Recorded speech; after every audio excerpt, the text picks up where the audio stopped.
buenas tardes a los que os habéis reincorporado después de la comida, a los que están conectados de manera telemática. Seguimos la sesión de hoy, las jornadas de hoy, con este segundo bloque que tiene por título Estrategias de futuro, y para ello contamos con las charlas de cuatro investigadores muy reconocidos y que nos abordarán esta segunda mesa de diferentes puntos de vista, como veréis a continuación. En una primera parte tendremos dos charlas básicamente enfocadas en todo lo que tiene que ver con la resiliencia cerebral. Ahora os explicarán qué es, qué tipos de variables afectan a tener una mejor resiliencia cerebral, que básicamente, como ya se ha dicho, es la capacidad del cerebro de respuesta del cerebro después de un periodo de estrés, de un problema. Primero tendremos una parte, como decía, de definición de qué variables afectan, y luego una segunda charla que versará un poco más sobre, bueno, ¿y qué hacemos? ¿Vale? ¿Qué podemos hacer en esas variables que se pueden modificar? ¿Vale? Para ello contaremos con la presentación de Gabriele Cattaneo, que es neuropsicólogo e investigador del proyecto BBHI, y del profesor Álvaro Pascual Leone, que es catedrático de neurología del Harvard Medical School y director del Instituto Cerebral y Neurorehabilitación de Guttmann Barcelona, de este centro. Una segunda parte de la sesión de hoy básicamente irá sobre todas las técnicas o tecnologías de telemonitorización, de telerehabilitación que hemos puesto en marcha y que tenemos al alcance para seguir prestando servicios, que básicamente será impartida por el doctor José María Tormos, el director de investigación de la Fundación de Instituto Guttmann. Y finalmente, desde otro punto de vista más epidemiológico y de salud pública, el profesor Alex Arena nos hablará del modelado de la transmisibilidad del virus, del COVID, y qué es lo que podemos esperar a partir de ahora en los próximos meses y años. Pues nada, sin más, dejo la palabra al primer ponente. Hola, buenas tardes a todos. Yo soy, como ya ha dicho Eloy, Gabriele, y soy investigador postdoctoral aquí en el Instituto Guttmann. Mi charla irá sobre, un poco siguiendo la línea de lo que ha empezado el profesor Bartrés al principio de todo, irá sobre el impacto de la pandemia sobre la salud mental y cuáles son las variables que de alguna manera pueden predecir esta variabilidad en las diferentes trayectorias de este impacto, de lo que hablaba el profesor Bartrés. Entonces, las primeras diapos, lo siento, serán un poco repetir lo que ha dicho, pero creo que también va bien para volver a enmarcar conceptualmente los resultados que presentaré. Como ya han explicado, pues el COVID tiene efectos, pero la pandemia en sí tiene efectos que van más allá de las consecuencias de la infección, que son, por ejemplo, pues básicamente hemos estado expuestos a muchos estresores por un periodo muy prolongado de tiempo, y esto tiene un efecto negativo, tanto el periodo de confinamiento, el miedo a infectarse, el miedo para familiares, para su salud, el miedo para el trabajo, mucha gente lo ha perdido, la situación económica que se ha creado en general, o sea que muchos factores pueden haber estresado o puesto a prueba los aspectos emocionales o la salud mental de las personas, ¿vale? Y como ya ha anticipado el profesor, nosotros hemos decidido aprovechar datos que ya teníamos sobre estos aspectos de salud mental y de características personales de las personas, y a partir de cuando empezó el lockdown, pues empezar a recoger la misma información de manera más cerrada en el tiempo y más sistemática para seguir, y muchas veces relacionada con cambios importantes en los momentos de la pandemia, confinamiento, desconfinamiento, nueva ola, para intentar ver cómo se podían ver afectadas las personas, siempre a nivel de salud mental, debido a estos cambios y también a la exposición siempre más prolongada a estos estresores. Lo que hemos visto, que es, lo enseño de forma diferente, pero es el mismo concepto que ha explicado el profesor Bartrés, hemos visto que sí, ha habido cambios, pero estos cambios presentan bueno, no se ve, presentan mucha variabilidad. Hay personas que en este caso están en la parte izquierda de la gráfica, de este histograma, que son personas que se han visto afectadas negativamente, han empeorado su nivel de salud mental. Otras, que son las del medio, que parece no hayan sufrido cambios. Y otras que están a la derecha, que en cambio han mejorado su salud mental, han sabido, como decía, aprovechar y hacerse fuertes en este sentido y salir no solo adelante de la misma manera, sino mejorar. Y el dato curioso que quizá yo personalmente no me esperaba era que estamos hablando más o menos de los mismos números. Es más o menos una distribución bastante normal, como se diría, o sea, bastante centrada. Y claro, aquí hemos sacado esta gráfica, pero realmente las trayectorias individuales, que son lo que realmente nos interesa, son moltísimas y muchas veces caracterizadas de picos y bajada. Y si esto lo intentamos analizar siempre en términos de grupo, pero no solo en cambios pre-post pandemia, sino en trayectorias individuales, pero en este caso intentando agrupar estas trayectorias, también podemos destacar e identificar claramente dos patrones muy claros y muy distintos. Por un lado tenemos esta línea verde que está abajo. Esta gráfica simplemente representa el nivel de salud mental en el tiempo, ¿vale? El eje horizontal es el tiempo.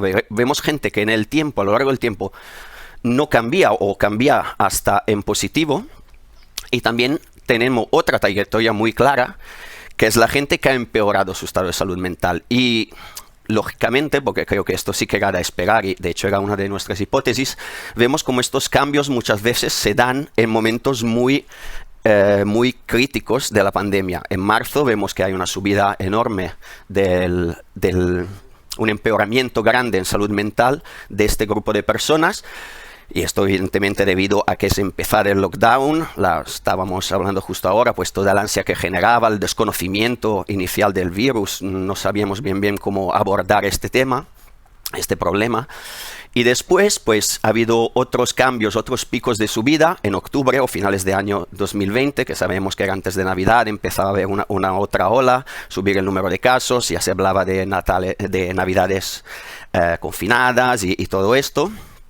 Y pues, igual, al principio del 2021 también ha habido un cambio significativo, ¿vale?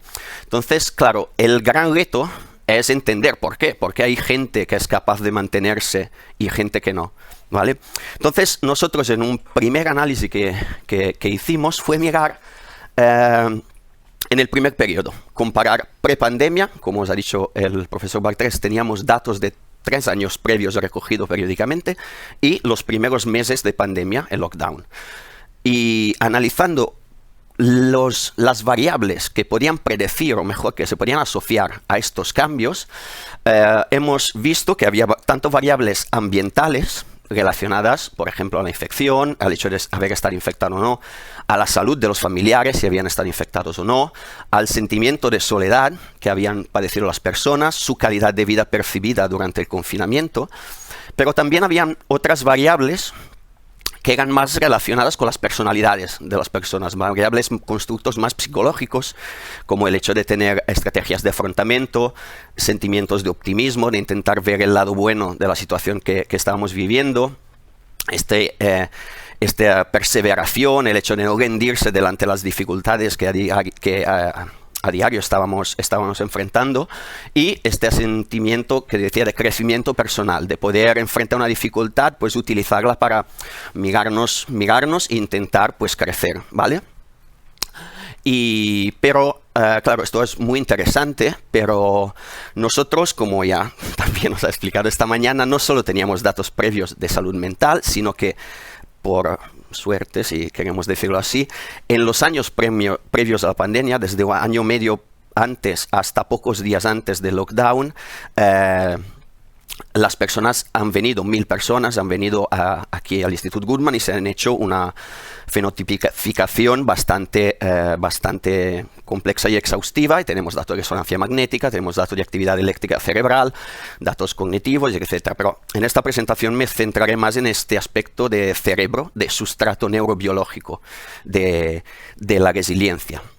Entonces, claro, a partir de este primer análisis, pues decidimos analizar esto, muy bien, hay diferencias individuales debidas a muchos factores ambientales y a características personales, de personalidad, pero ¿hay realmente un sustrato neurobiológico que puede explicar estas diferencias? Pues bueno, en un primer trabajo que estamos a punto de terminar, que este análisis lo ha desarrollado María Cabello Toscano, que es una estudiante de doctorado que está desarrollando su tesis en el marco del proyecto, hemos decidido centrarnos en analizar datos de conectividad funcional de redes, ¿vale? Básicamente, muchos sabemos que en el cerebro hay zonas que trabajan juntamente. Estas zonas las podemos definir como unidades funcionales, como módulos que se ocupan de diferentes aspectos, de procesar diferentes tipos de información, y las llamamos redes. Estas redes están, por definición, muy conectadas entre ellas, pero también lo están con otras redes, otras partes del cerebro, porque si no, trabajarían mucho la información, pero tampoco la podrían comunicar a otros porque se hagan cargo de actuar. Y entonces, en este caso, hemos decidido mirar no tanto la fuerza de conectividad o cuánto de fuerte están conectadas estas redes consigo mismas, sino la relación entre la conectividad interna de estas redes, como bien pueden trabajar juntamente y como bien pueden comunicar al externo, hacia afuera, esta información a otras redes, cómo de conectividad están con las otras. Y básicamente con esta fórmula, que no es relevante, pero el concepto es esto. Esta medida nos da un índice de cómo la conectividad interna se relaciona a también la conectividad externa. Hemos visto, esto es lo que hemos visto. La gráfica es complicada, la voy a explicar porque se entienda, no os espantáis. Básicamente aquí tenemos en el eje vertical salud mental, como más arriba peor, ¿vale?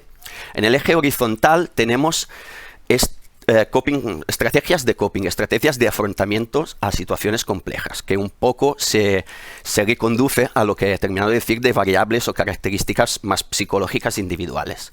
Lo que vemos aquí es que hay tres grupos de individuos. Grupos que presentan un índice de segregación, que es este balance de conectividad muy bajo, que quiere decir que la conectividad interna es igual casi con la conectividad interna, o sea, estas redes trabajan entre sí, pero comunican mucho hacia afuera.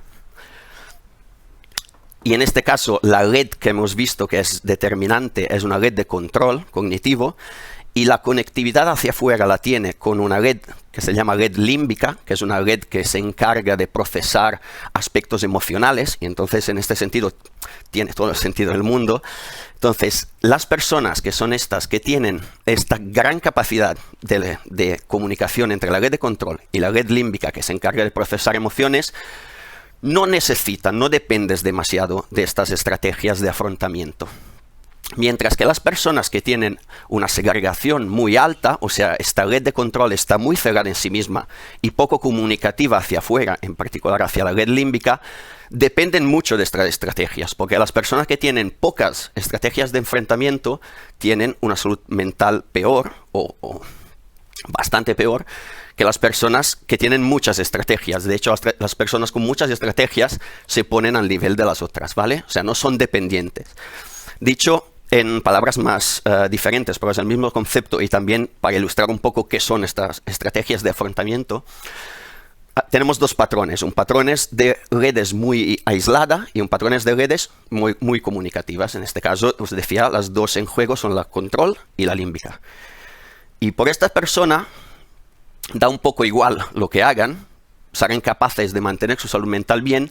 Estas otras personas necesitarán estrategias de afrontamiento. Las estrategias de afrontamiento, como os decía, es este optimismo, intentar sacar la parte positiva de las cosas, que es un poco más aspectos psicológicos, pero se puede traducir en aspectos muy concretos. En este caso, rezar o meditar es un aspecto, o encontrar actividades que nos consigan distraer de lo que está pasando, para dejar un poco de dejarlo. Creo que todo el mundo en confinamiento ha hecho un pastel, pues esto es una manera de hacerlo. Gente que ha cocinado, gente que se ha mirado series, gente que ha hecho muchas cosas, y estos son recursos que podemos utilizar para esto, para ocupar nuestro pensamiento en nuestras cosas que nos apetecen, y no en pensar a lo difícil que es la situación que estamos viviendo.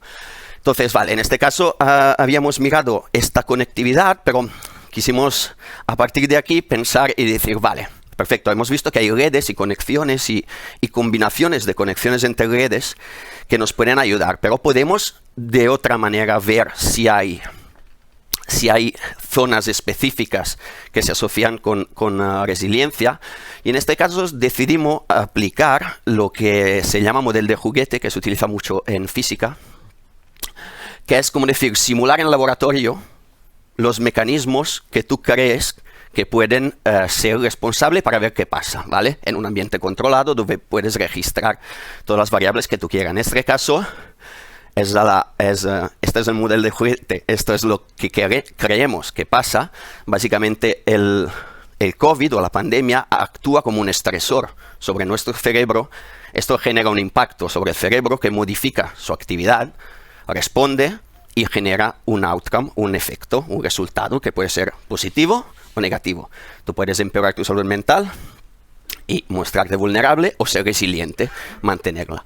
Entonces, nosotros, siempre en el marco de las visitas en personas que se hacían previamente a la pandemia, que hicimos previamente a la pandemia, habíamos aplicado un protocolo de estimulación magnética transcraneal, una estimulación no invasiva donde se genera con una bobina un campo magnético que genera actividad eléctrica en el cerebro y modifica su actividad.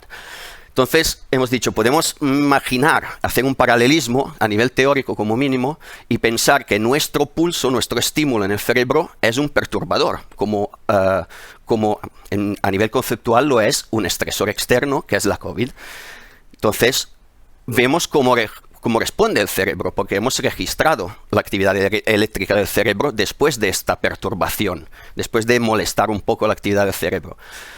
Y la pregunta era, esta respuesta, este patrón de respuesta, ¿puede predecir cómo la gente ha reaccionado a la pandemia, los que han empeorado respecto a lo que no? Entonces, con esta hipótesis, esta idea, pues hicimos el análisis de la actividad cerebral de las personas después del estímulo, después de la perturbación, separándolos en dos grupos, gente que había empeorado a nivel de salud mental a lo largo de la pandemia y gente que se había mantenido. Lo que vimos efectivamente es que en una zona dorsolateral prefrontal, más o menos aquí, había una respuesta bastante diferente en aquellos que habían empeorado respecto a lo que no. Y este resultado, que está, aquí pongo en preparación, pero ya está enviado a la revista, este resultado es muy interesante porque primero de todo se marca en la literatura reciente sobre resiliencia, no resiliencia en salud mental necesariamente, resiliencia Alzheimer, resiliencia cualquier insulto que pueda recibir el cerebro, cualquier perturbación que pueda recibir externa. Y esta literatura del 2020 y poco más identifica en el área dorsolateral prefrontal uno de los nodos, y quizá el más importante, de esta posible hipotizada red de resiliencia que se ocupa justamente de esto, de reaccionar a insultos para que no nos afecten demasiado, ¿vale? Y entonces esto es muy relevante, todo esto es muy interesante a nivel teórico, pero es muy relevante porque tiene implicaciones muy prácticas.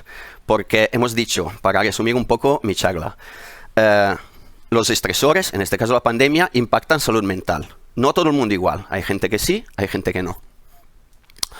¿Qué aspectos se relacionan? Pues variables más psicológicas personales, pero también sustrato neurobiológico.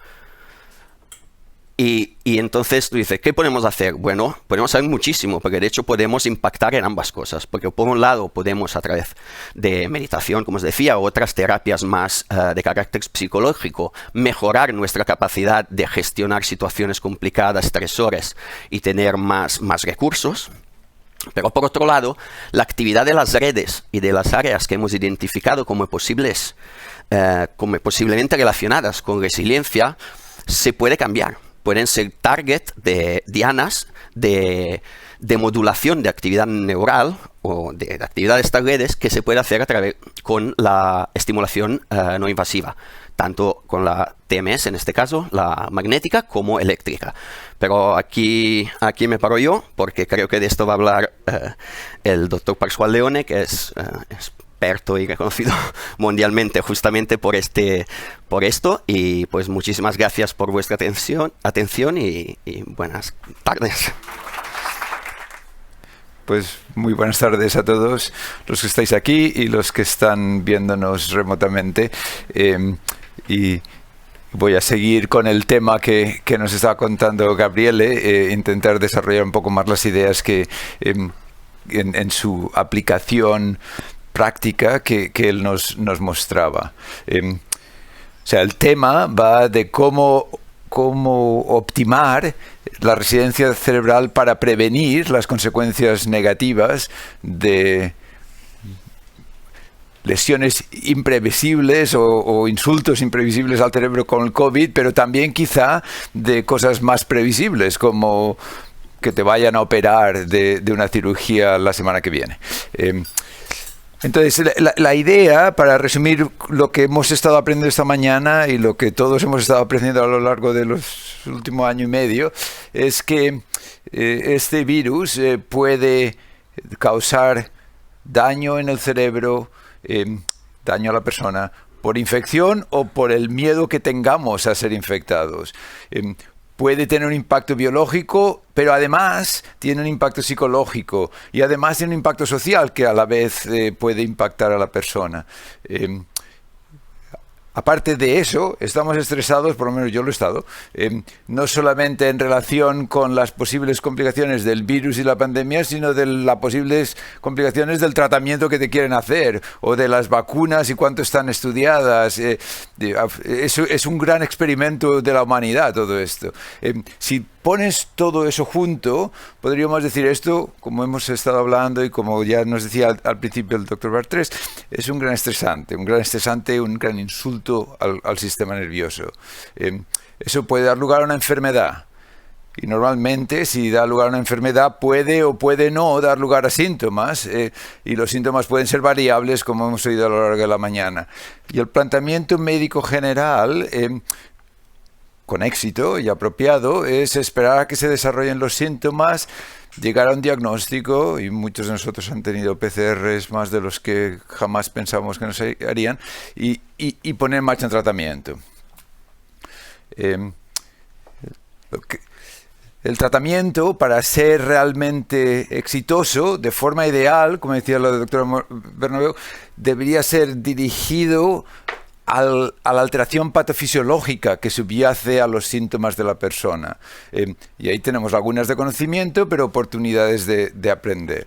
Pero además hemos aprendido que una vez acaban los síntomas puede haber discapacidad que continúa por un montón de razones. Puede haber discapacidad por secuelas o por el long COVID, y el long COVID puede aparecer porque has tenido una enfermedad muy severa, o en casos que hemos oído esta mañana, porque has tenido una enfermedad menos severa y algo ha hecho que tengas persistencia de síntomas. Y eso da lugar a esfuerzos de los que hemos aprendido esta mañana para minimizar y ayudar a sobrellevar esa discapacidad. Yo creo que siguiendo el relevo de Gabriele, yo lo que quiero enfocarme es al otro extremo. Es a la pregunta si podemos promocionar la resiliencia para prevenir o minimizar el impacto de los síntomas si uno tiene la mala suerte de tener la enfermedad. Esa es la idea, es un enmarque distinto. Y el modelo que con David Bartrés propusimos y hemos estado explorando en el Barcelona Brain Health Initiative de esa idea es el conceptualizar algo como la infección y todo lo que la rodea en la pandemia del COVID como un estresor, como un insulto, como una potencial lesión sobre el cerebro, que va a dar lugar a una respuesta del organismo, y la consecuencia de esa respuesta del organismo va a depender, por lo menos en parte, de una propiedad del cerebro mismo, del organismo mismo, que podemos llamar resiliencia, y que permite mantener el funcionamiento cerebral y el funcionamiento cognitivo a pesar de las dificultades que vengan dadas por los cambios de la edad, por las enfermedades, por los insultos, por los estresores. Esa es la idea de resiliencia, muy genérica.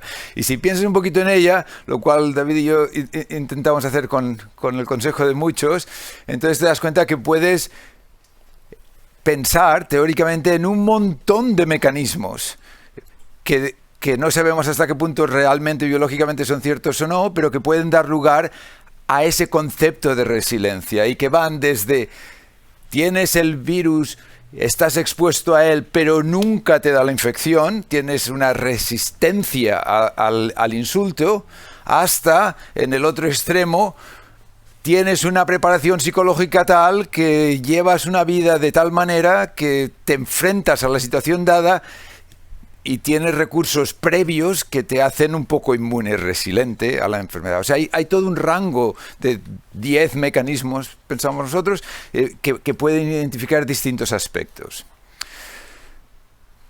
El aspecto concreto en que uno mire va a ser importante, pero como no sabemos lo suficiente, si me permitís, yo voy a olvidarme de estos aspectos de momento y voy a intentar hacer un discurso así un poco más genérico. Tan genérico como lo siguiente. En el contexto de salud cerebral, la implicación es que hay una estructura cerebral que se mantiene a lo largo de la vida, que cambia a lo largo de la vida, pero se mantiene funcional, que podemos captar esa función como un patrón específico de actividad cerebral, por ejemplo con electroencefalografía, y que es ese patrón espacio-temporal el que da lugar a las emociones, a los sentimientos, a los pensamientos, a todo lo que hacemos. En el contexto de enfermedad definida muy ampliamente en respuesta al estresor como el COVID o porque te han pegado un balazo que te ha quitado medio lóbulo frontal, da igual. El resultado es que hay una lesión o una alteración estructural, mayor o menor, que da lugar a una alteración funcional que da lugar a los síntomas. Y la idea central de este concepto de resiliencia es que si podemos hacer que el cerebro funcione de una forma distinta, activando la capacidad de adaptación al insulto, eso va a dar lugar a prevención de los síntomas o minimizar los síntomas y además, esa es la hipótesis dura, además va a modificar de forma positiva la patología. O sea que actuando a nivel funcional vas a tener un impacto en las dos direcciones. Esa es la idea. ¿Y esto es caldo de cerebro o hay algo de realidad? Para poder saber si hay algo de realidad necesitamos un modelo experimental. Y el modelo experimental nos lo ha presentado Gabriele ya. La idea es aprender de la física teórica y decir, cuando algo es súper complejo, como lo que estamos hablando del COVID, con el long COVID y el short COVID y el complex COVID, es muy difícil, ¿no? Hay muchas variables. Cuando algo es tan complejo, una alternativa que dice la física teórica puede ser útil es inventarse un modelo de juguete. Un modelo tan sencillito que puedas entender qué demonios está pasando, pero que sea suficientemente fiable como para darte información de relevancia para la situación más compleja. Y esa idea del toy model es lo que hemos intentado implementar. Y la idea es, imagínate que tu perturbación cerebral, tu estresante cerebral, es algo que yo controlo. Es una estimulación transcraneal por estimulación electromagnética que perturba un punto concreto de la corteza cerebral. Eso es el modelo juguete de la perturbación. Y podemos medir el impacto de distintas maneras, incluidas neurofisiológicamente. Una gran ventaja de este tipo de modelos es que lo puedes aplicar desde niños hasta viejos, a sanos o enfermos, a ratones, modelos in vitro o seres humanos. Es realmente un biomarcador translacional potencial. Y podemos medir distintos niveles del sistema nervioso en su respuesta. La corteza, el efecto intracortical, las conexiones córtico-corticales o el reflejo sobre el movimiento. a nivel cortical además puedes hacer películas muy chulas de lo que está pasando cuando das el impulso y cómo reacciona el resto del cerebro. Ese es el modelo que hemos intentado poner en marcha.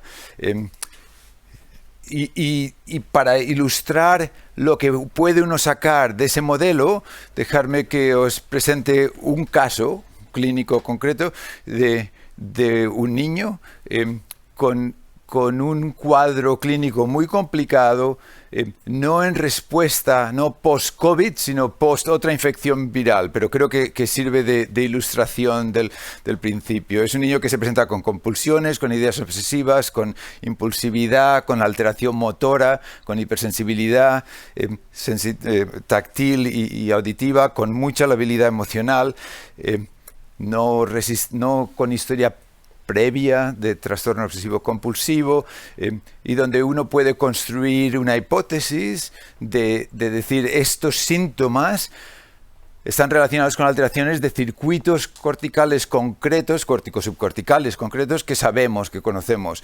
El circuito límbico, el circuito asociativo de dorsolateral frontal que nos decía Gabriele Cataneo, el circuito motor, y tal y como él decía, sabemos que estos circuitos no trabajan uno totalmente independiente del otro, sino que realmente tienen una relación entre ambos, entre ellos, generalmente. El prefrontal controla, entre comillas, actúa de forma inhibidora sobre los otros. Si tú tienes una disfunción primaria del prefrontal, entonces secundariamente vas a tener una hiperactivación de esos otros circuitos como consecuencia secundaria.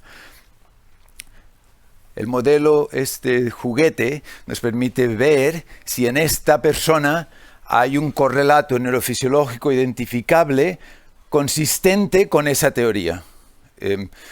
Nos permite ver, por ejemplo, que realmente a nivel de respuesta a la estimulación prefrontal nos encontramos una respuesta mucho más suprimida en el lado derecho que en el izquierdo, consistente con la idea de que hay una disfunción, una reducción de actividad derecha. Y además nos encontramos que el balance excitación-inhibición está profundamente alterado a nivel de la corteza motora secundariamente a esa desinhibición por el control prefrontal.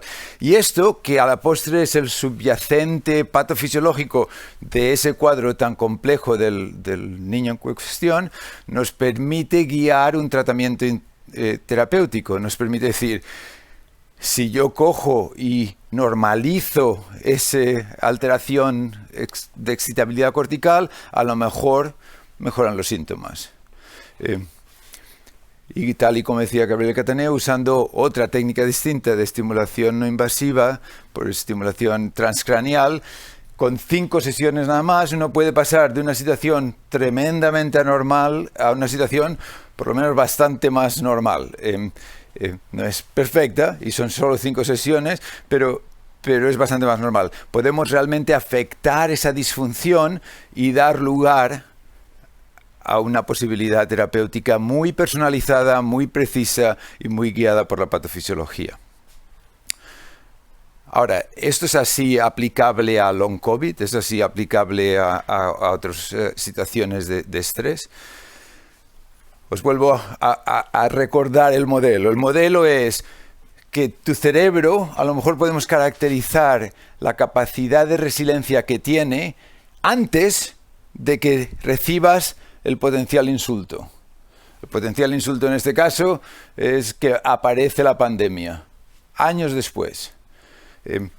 Y va a tener lugar una respuesta del organismo, etcétera, lo que estamos hablando. Esta medida años antes realmente predice lo que va a pasar con el COVID. Esa es la pregunta que tuvimos la enorme suerte de poder hacer gracias al estudio del Barcelona Brain Health Initiative, como os contaba David y Gabriele. Nos lo pudimos hacer porque, os recuerdo, teníamos datos durante años antes de que empezara el COVID.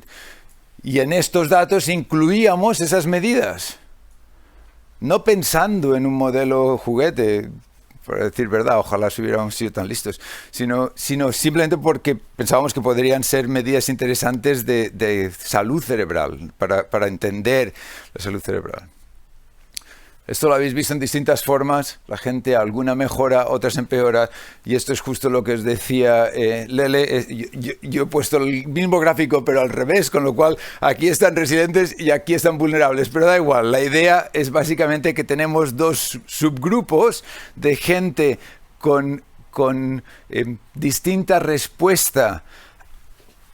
Os recuerdo, distinta respuesta al COVID cuando apareció, pero de los cuales tenemos una medida potencial de juguete de su resiliencia de un año por lo menos antes.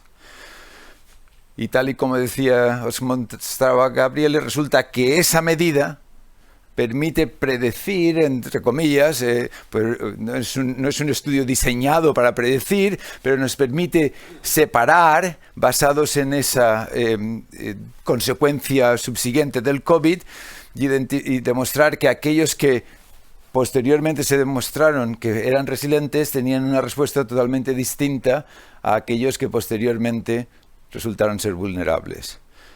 Lo ideal, esto crea una hipótesis, lo ideal sería poder realmente predecir, o sea, poder realmente diseñar el estudio para hacer un estudio longitudinal para ver si puedes predecir. Pero con COVID es complicado porque yo espero que no vuelva a pasarnos, por lo menos a lo largo de mi vida, con lo cual diseñar un estudio para ver si vuelve a pasar es un poco complicado. Pero quizá vale la pena pensar en un modelo distinto donde quizás se pudiera aplicar eso mismo. Y si lo piensas, hay múltiples situaciones en las cuales nos enfrentamos a un estresante complicado en un tiempo más previsible y más experimentalmente planteable. Y uno de ellos es tener que ser hospitalizado para que te hagan una operación planeada, pero donde quizá te la juegas. Donde necesitas anestesia general, donde a lo mejor es de estómago, de pulmón o algo más serio. Sabemos que, sobre todo en gente mayor, que entran en cirugía por, de nuevo, toda clase de razones, desde el miedo hasta la anestesia, hasta el trauma emocional relacionado con estar hospitalizado, que todo eso lleva a que un 20% por lo menos, según algunas series hasta un 50%, desarrollen delirio.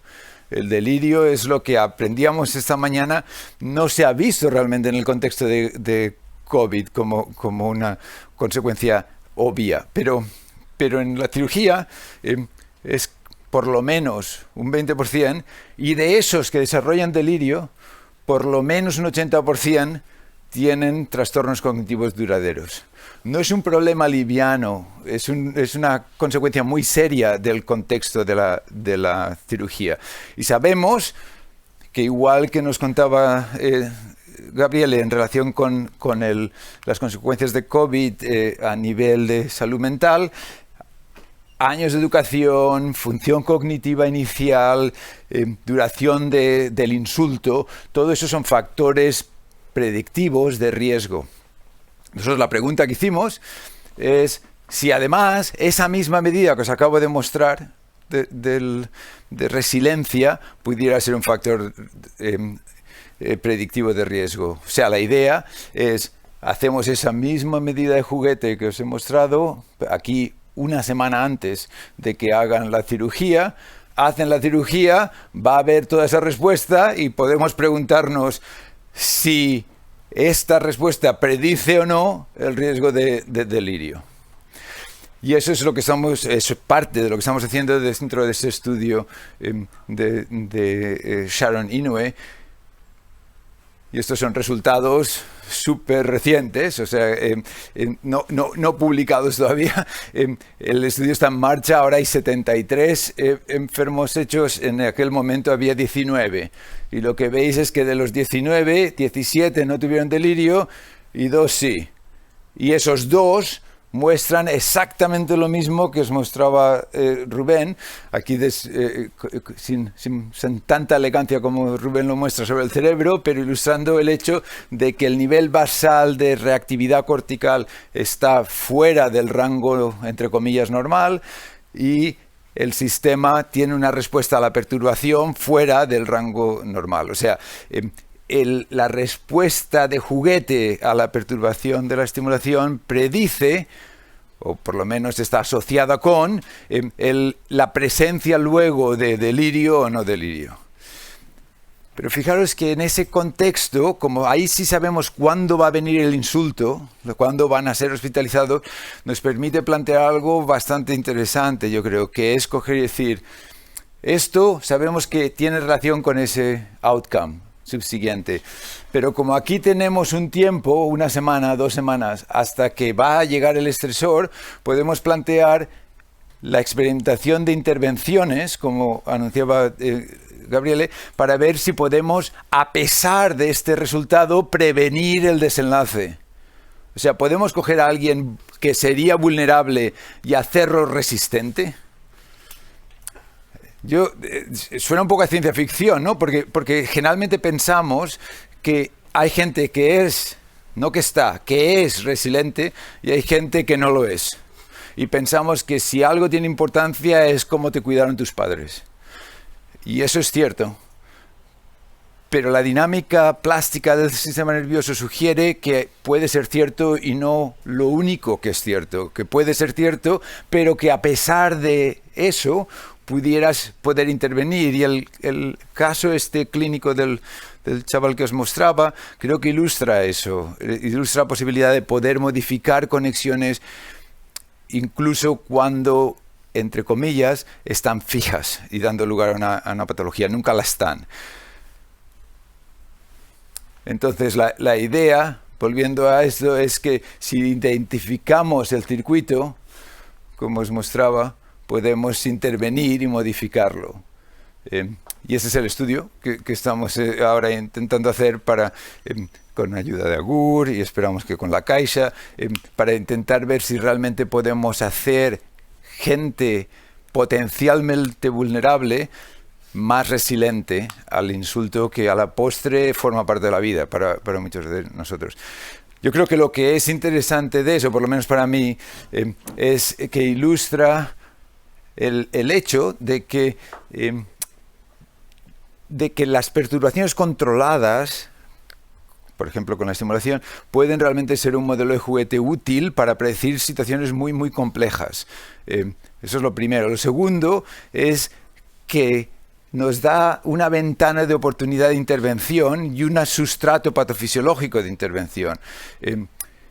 Y tercero, que abre la oportunidad de hacer un tratamiento que sea generalizable más allá del COVID, más allá de la cirugía, más allá de un estresante concreto, porque si realmente se puede hacer a la gente más resiliente con este tipo de intervención, no es en vez de intervenciones de educación o meditación, etcétera, sino además pero da la oportunidad de un tratamiento con gran impacto a nivel de salud personal y con una precisión que creo que sería muy, muy deseable.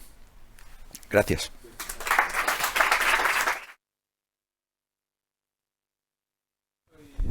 José María Dormos, director de investigación en el Instituto Goodman, y el reto que planteaba o me gustaría hacer es en 15 minutos o un poquito menos, explicar cuáles son las potencialidades de la teleneurorehabilitación para todos en el contexto de lo que hemos aprendido durante la pandemia.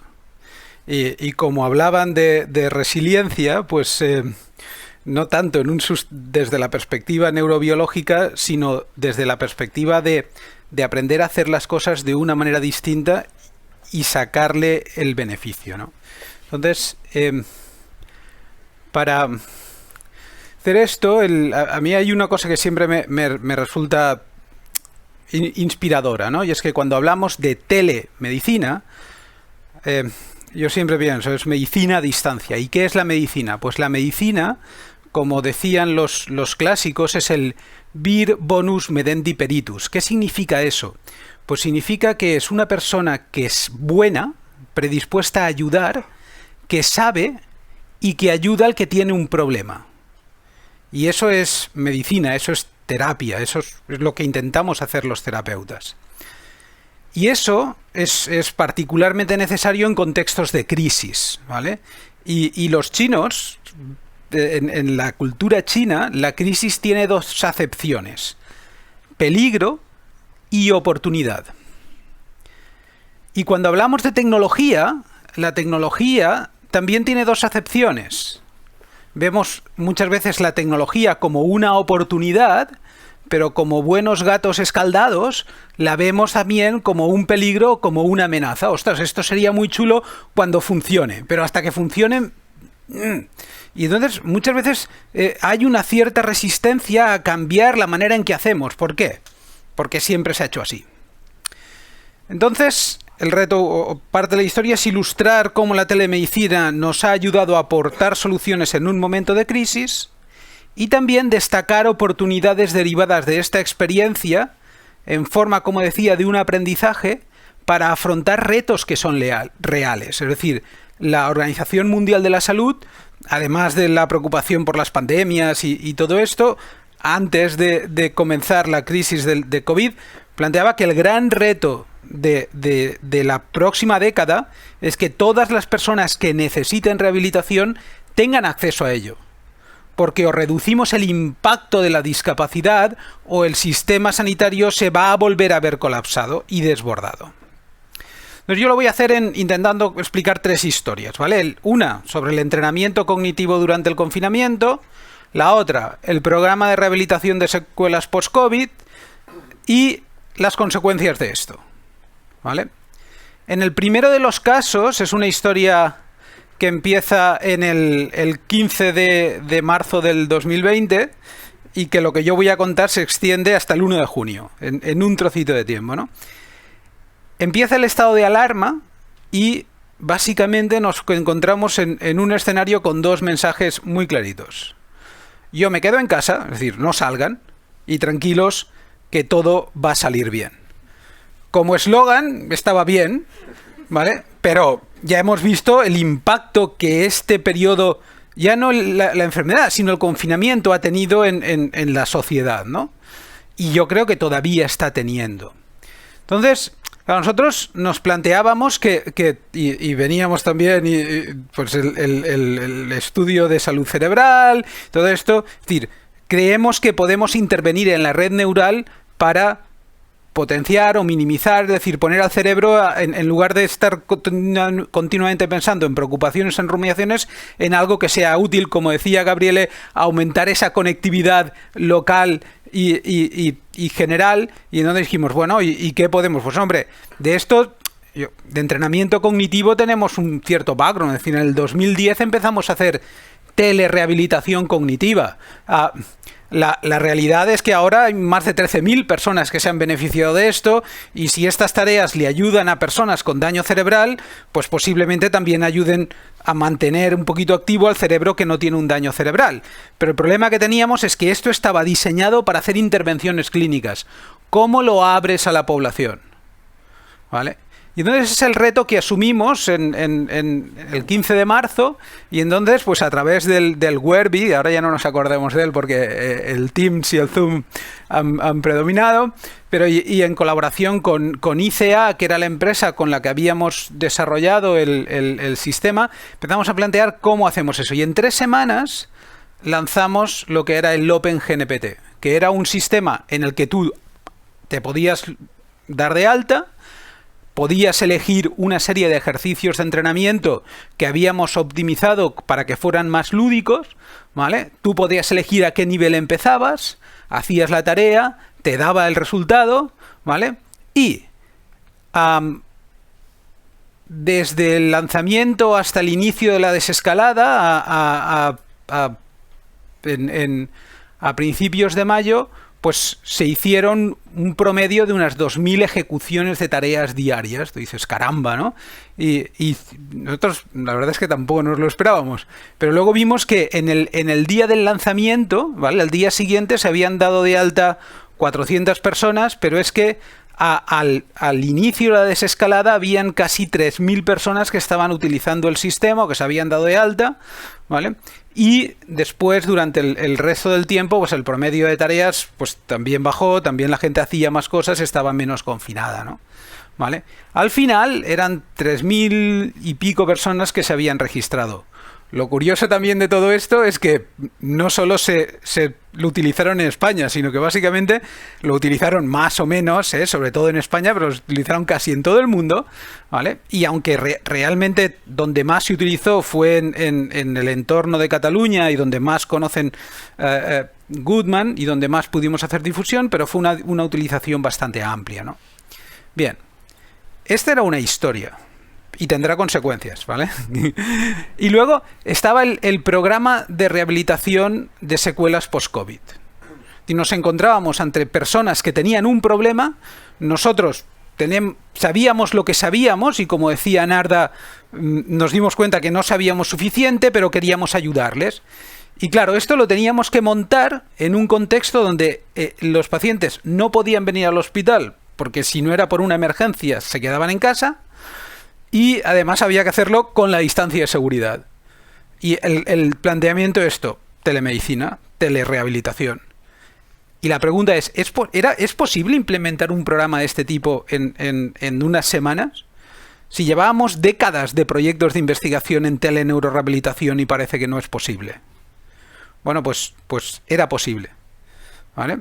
Se diseñó el programa, ¿vale? Necesitábamos un screening telemático, necesitábamos saber a distancia quién realmente tenía un problema o cuál era el nivel del problema y si realmente era razonable recomendarle o no que pudieran venir, ¿vale? Y resulta que en ese contexto pues implementamos un cuestionario telemático, ¿vale? Utilizando una plataforma que en aquel momento se estaba empezando a montar y para otro problema que os explicaré después y que se llamaba el Good Forms, ¿vale? Y entonces esto era una herramienta que partía de hacer un screening telemático autoadministrado, ¿vale? Para valorar aspectos conductuales, de ansiedad y de depresión, es decir, emocionales y cognitivos. Y para hacer el screening cognitivo, pues resulta que echamos mano de otra cosa que en el proyecto de investigación habíamos empezado a lanzar y que decíamos, esto funcionará, no funcionará, será útil, no será útil, lo podemos utilizar, que era el Goodman Cognitest, y al final, como dicen, la necesidad ahorca, ¿no? Pues entonces se lanzó y se puso en marcha. Con todo esto, lo que conseguíamos era decirle a la persona si su rendimiento estaba dentro de lo que se podía esperar como normal, o un poquito desplazado o muy desplazado. Y al final lo que recibía era un informe que le decíamos, mire, parece que todo está normal o parece que algo no está bien y tal vez sería conveniente que esto lo mire algún profesional porque esto no deja de ser un screening de mirar a ver cómo más o menos de normal es.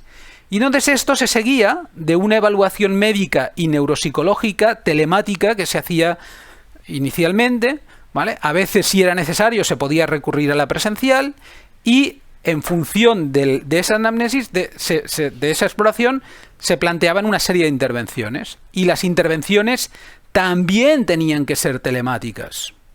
Es decir, hubo muchas personas que hicieron todo el proceso sin pasar físicamente por el hospital, ¿vale? Había la plataforma de rehabilitación cognitiva que ha explicado Alberto García esta mañana, se implementó un sistema que llamamos teleneurofitness y teleneurorehab y todo esto. Es decir, ahora, ¿esto cómo llega a las personas? Pues resulta que unos años antes, diciendo, bueno, tenemos que proveer información a las personas sobre la discapacidad y los recursos que hay y todo esto, y donde se lanzó una plataforma que es una página web que era el SIDON, que era el Servicio de Información Integral de Discapacidad de Origen Neurológico.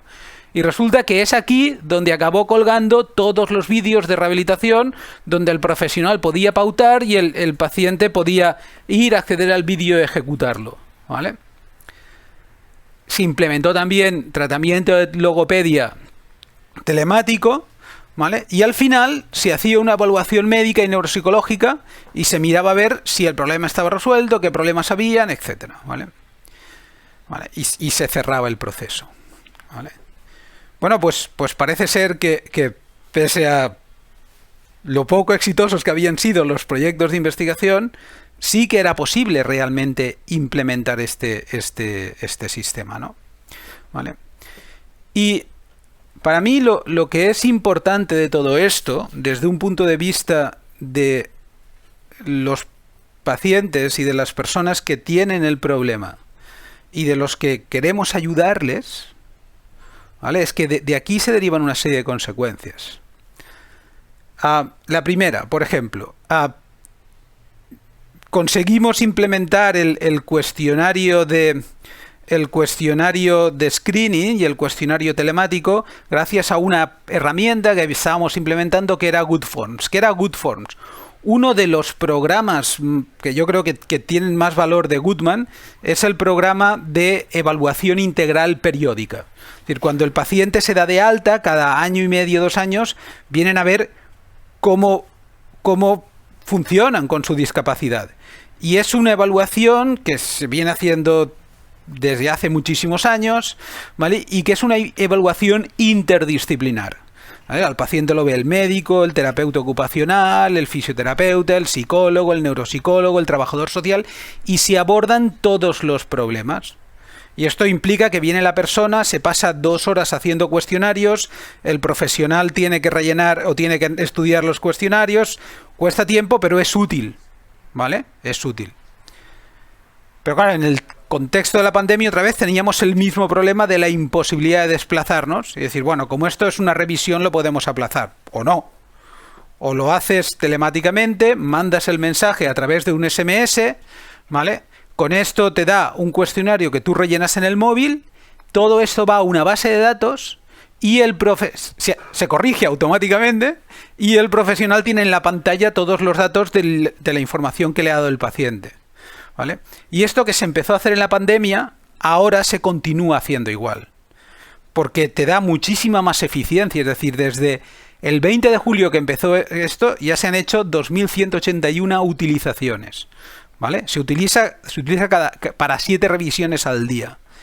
Y esto, ¿vale? Que siempre pensábamos, si metemos tecnología, vamos a alejar al profesional del paciente. No es cierto. Lo que haces es que lo acercas, porque tienes más información y conoces mejor el problema del que estás sufriendo. Y esta es la primera de las consecuencias. No pasa nada por hacer cosas telemáticas. De hecho, lo que pasa es si no las haces. El segundo aspecto era el Goodman Cognitest. Es decir, hacer una exploración neuropsicológica cuesta 2 horas y es insustituible para enterarte cómo está la persona. Y la puedes repetir cuando puedes repetirla. ¿Cómo evoluciona esa persona a lo largo del tiempo? Pues hasta que no hagas una exploración neuropsicológica bastante tiempo después no lo vas a saber. Sin embargo, si tienes una herramienta que te permite autoadministrar y evaluar cómo está cognitivamente esa persona, al mismo tiempo que hiciste la exploración neuropsicológica, puedes hacer un seguimiento de manera más frecuente y entonces conocer mejor cómo está evolucionando tu paciente. Y la consecuencia de haber lanzado esto en el contexto de la pandemia porque era necesario es que ahora en estos momentos se está utilizando en una cohorte de pacientes con deterioro cognitivo leve en Cantabria, en un programa de prevención de fragilidad en Andorra, es una de las herramientas que utilizamos en el estudio de salud cerebral, ¿vale? Y es, de alguna manera, es decir, aprovechar el conocimiento de una situación de crisis para crear valor y crear oportunidad. Y acabo planteando que esto no puede quedarse aquí.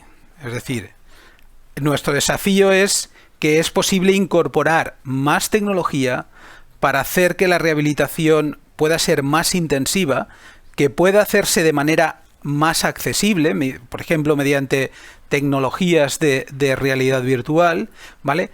De manera que esto tenemos que hacerlo por varias razones. Porque incrementa la eficiencia de las intervenciones, porque aporta datos objetivos de utilización y efecto de las mismas, porque facilita el acceso a los programas. Es decir, os decía, es decir, el reto de la rehabilitación es rehabilitation for all, para las personas que lo necesitan, ¿vale? Permite tratamientos más intensivos, más eficientes, mejor fundamentados en la evidencia y más divertidos, y mejora la interacción entre el profesional y los pacientes. Y esto es algo que sabíamos antes de la pandemia, que nos ayudó a afrontar mejor la crisis de la pandemia, pero que el conocimiento nos tiene que servir para realmente aprovechar un reto que era incluso previo a la pandemia, y es rehabilitación para todos. Esta era la historia.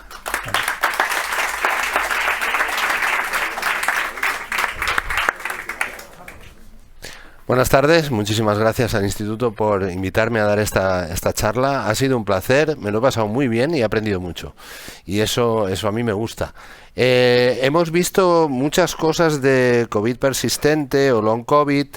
Me ha interesado mucho la última charla sobre la tecnología y lo que aportará la tecnología a la salud pública. Y por supuesto el tema del cerebro, que me parece apasionante, porque es un tema además que tiene una relación implícita con el tipo de herramientas que utilizamos en física, yo soy físico, para atacar multitud de problemas. Problemas que nosotros definimos como sistemas complejos. Y aquí tenéis la causa de la pandemia. Esto es la red de aeropuertos en todo el mundo. Y esta red de aeropuertos representa la comunicación masiva de humanos en el mundo. ¿De acuerdo? En el siglo XIV, cuando hubo la peste bubónica se empezó a transmitir, a difundir por Europa, y tardó aproximadamente 4 años en cruzar lo que sería la anchura de media Francia, ¿de acuerdo? Porque las escalas de tiempo asociadas a la movilidad, os la tenéis que imaginar en la época, ¿no? Yendo a caballo o andando, por lo tanto la transmisión de una enfermedad que se produce por contacto entre humanos, nosotros somos quien llevamos el COVID no anda suelto, el COVID si no lo llevamos nosotros y lo propagamos desaparecería, se convirtió en pandemia a causa de nuestra interconectividad. Y esta es la clave, ¿de acuerdo? Entonces, tal como hablábamos en el cerebro de una red compleja funcional que podemos estudiar con la finalidad de entender cómo diferentes estreses o insultos, creo que le llamabais, en definitiva, un daño a la red se propaga, estas redes tienen cosas buenas y cosas malas, como todo, ¿de acuerdo? Las cosas buenas, el mundo es un pañuelo. O sea, nosotros podemos recorrer de punta a punta el mundo en un día. 24 horas nos podemos poner en cualquier sitio. Cosas malas, la globalización que eso implica de todo, tanto de la información como de las enfermedades, es masiva. Y eso es lo que convierte una epidemia en pandemia. Esas epidemias ya nos han estado avisando durante los últimos 20 años, donde hemos tenido más incidencia de epidemias que en el resto de los últimos 2 siglos, nos está apuntando que nuestro mundo tiene que cambiar precisamente porque esta interacción masiva que nos es beneficiosa para muchísimas cosas, como por ejemplo tener un kiwi abajo de casa y tomarlo en el desayuno, cuando esta fruta en principio se cultiva en la otra punta del mundo, también tiene como consecuencia que el peligro se hace masivo. ¿De acuerdo? Entonces, en esta charla corta lo que voy a hacer es intentar que entendáis qué es lo que hacemos los físicos en este mundo de la medicina o de la salud. ¿De acuerdo? Bien, para empezar me gusta esta cita de Daniel Bernoulli, que eran los hermanos Bernoulli, matemáticos y físicos todos ellos. En 1700 hay un paper muy bonito de Daniel Bernoulli que intenta hacer un nuevo análisis de la mortalidad causada por el sarampión y las ventajas de la inoculación para prevenirlo, ¿vale? Perdón, de la viruela, que he dicho sarampión. Y lo que me gusta es esta frase. Él dice, simplemente deseo que en una materia que afecta tan de forma cercana a la salud, ¿no?, de la humanidad, no debería haber ninguna decisión que se tomara sin hacer a priori un cálculo, un pequeño análisis que nos aporte conocimiento sobre lo que vamos a hacer. Y este para mí ha sido el fallo de la pandemia. Y ha sido un fallo que tengo que determinar que ha sido de todo Occidente. Ese fallo no ha ocurrido en Oriente o en la parte más, digamos, Asia, Singapur, Vietnam, China, Japón, Corea, etc. y simplemente porque estaban un poco más preparados porque habían tenido afectación epidémica de manera reciente. ¿De acuerdo? Y eso ha sido un contraste fundamental entre las reacciones científicas y sociales contra el virus y sobre todo políticas en este caso. Muy bien. El salto desde 1700 al ámbito de la física se da 150 años después, cuando McHenry y Kermack proponen esta ecuación, que parece una reacción química, es simplemente una manera de expresar que cada vez que un individuo susceptible, sano, se pone en contacto con un individuo infectado, con una probabilidad, o un rate beta, esto se convierte en dos infectados. Es decir, con una probabilidad beta me infectas. Y esa misma ecuación es un infectado con una probabilidad mu, se puede recuperar. Y en principio quedaría susceptible de nuevo, ¿vale? Esta fórmula simple es el principio de la modelización epidémica desde el punto de vista matemático. La modelización epidémica, en epidemiología tenemos que distinguir entre enfermedades no infecciosas y enfermedades infecciosas. Otro problema, en particular de nuestro país, es que como no ha habido grandes epidemias infecciosas en los últimos más de 50 años, la mayoría del conocimiento de epidemiológico está aquí. Encontramos mucha epidemiología en nuestro país sobre estudio de factores de riesgos asociadas a la capacidad de desarrollar una enfermedad, pero poco respecto a la epidemiología convencional, donde hay un virus que puede invadir desde humanos, plantas, animales, etcétera. ¿De acuerdo? Nosotros nos vamos a dedicar a la parte de infecciosas. Tenemos que saber qué es lo que estamos modelando. ¿Hay un microparásito? ¿Es un virus? ¿Es una bacteria, por ejemplo? ¿O estamos hablando de un macroparásito? ¿Y por qué esto es importante? Porque desde el punto de vista del modelo, el ciclo de vida de cada uno de estos posibles parásitos en el cuerpo es muy diferente y lo voy a modelizar de manera diferente. Es decir, nosotros, por ejemplo, en los macroparásitos, cuando vemos la diferencia entre modelos para un virus o para un macroparásito, lo que tenemos es que la dinámica interna del patógeno la vamos a ignorar, porque es una escala de tiempo muy pequeña. Mientras que si tenemos un macroparásito, el propio ciclo de vida de este macroparásito es importante para ver cómo se desarrolla la infección. Muy bien, dicho esto, nos vamos a los tipos de transmisión. Tenemos transmisión directa entre sujetos que se exponen uno al otro, lo que serían entre humanos, o transmisión indirecta, que sería mediante un vector, como por ejemplo un mosquito, que sabemos que pasan otras enfermedades, como por ejemplo el Zika, o cualquier otro tercer agente que pudiera transportarlo. ¿De acuerdo? Muy bien. Nos fijamos en la transmisión directa y lo primero que voy a explicar brevemente, porque lo habéis oído todos por la televisión miles de veces, es el famoso R. ¿Recordáis el R, el RDT? ¿Cómo está el R? Bueno, el R es el número esperado de casos directamente generados por un caso en una población donde todos los individuos en principio son totalmente susceptibles. ¿Eso qué quiere decir? Bueno, pues que tengo un infectado y si R es igual a 3, al día siguiente tengo 3 infectados y al día siguiente cada uno de estos 3 infectados más. ¿De acuerdo? Y este pequeño gráfico nos dice todo de la COVID. ¿Por qué? Vamos a coger una tabla donde vamos a poner aquí los días y aquí he escogido 3 tipos de enfermedades. Influenza, que es el virus de la gripe, ébola y COVID. ¿De acuerdo? Con los diferentes valores de R sub 0, que es el R en esa población totalmente susceptible. Ya veremos que el R depende del tiempo y lo vamos a expresar. Pero para que os hagáis una idea, la influenza, el virus de la gripe, tiene una R aproximadamente de 1.4, ébola sería de 2 y COVID sería mínimo de 3. ¿Vale? Lo pongo en una gráfica para que lo veáis. Esto sería la prevalencia, es decir, el número de casos acumulados en mi población al cabo de 1, 2, 3, 9 días. Si tuviéramos gripe, este sería el impacto en la población. Estaríamos alrededor de 1000. Si tuviéramos ébola, que es un R de 2, estaríamos hablando de 3000 casos en el mismo periodo de tiempo. COVID lo he tenido que pintar aparte, ¿vale? Porque si esto es gripe y esto es ébola, esto es COVID, en 9 días.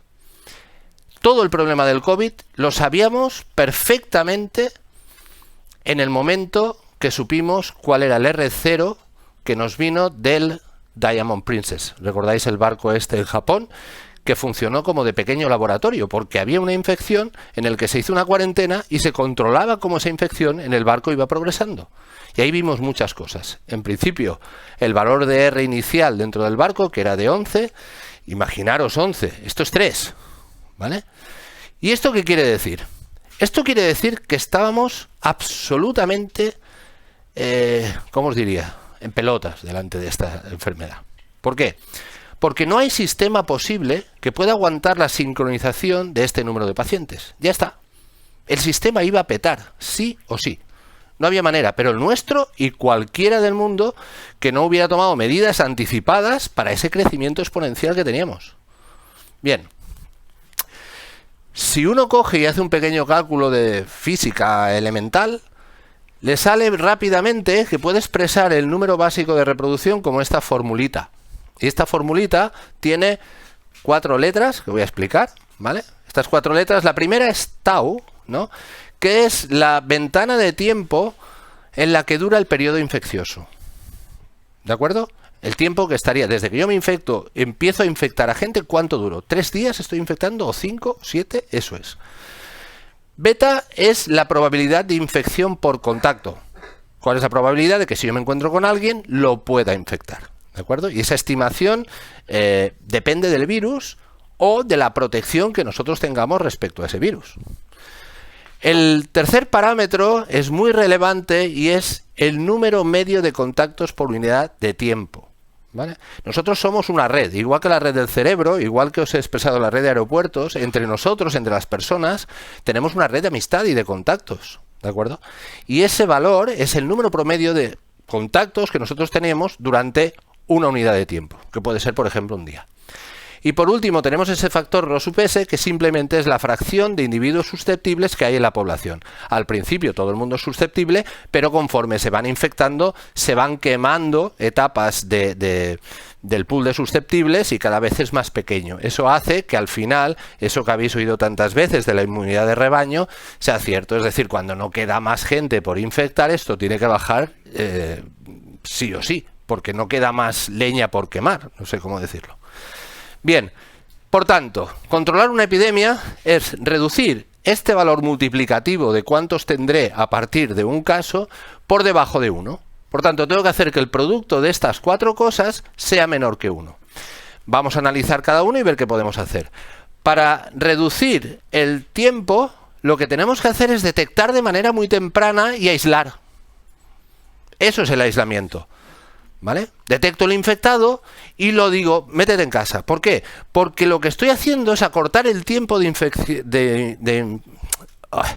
infectious period, ¿no?, el periodo infeccioso de cada individuo, porque lo estoy alejando de la posibilidad de contacto. ¿Sí? Reducir la beta. Reducir la beta, que implica la infección de probabilidad por contacto, esto solo se puede hacer de 2 maneras. O tenemos fármacos o tenemos una protección física. La protección física la lleváis todos, es la mascarilla, ¿vale? El fármaco hasta ahora no hemos tenido. Reducir el valor del número de contactos promedio. Esto es lo que hicimos con la social distance, ¿vale?, con la distancia social y sobre todo con el confinamiento.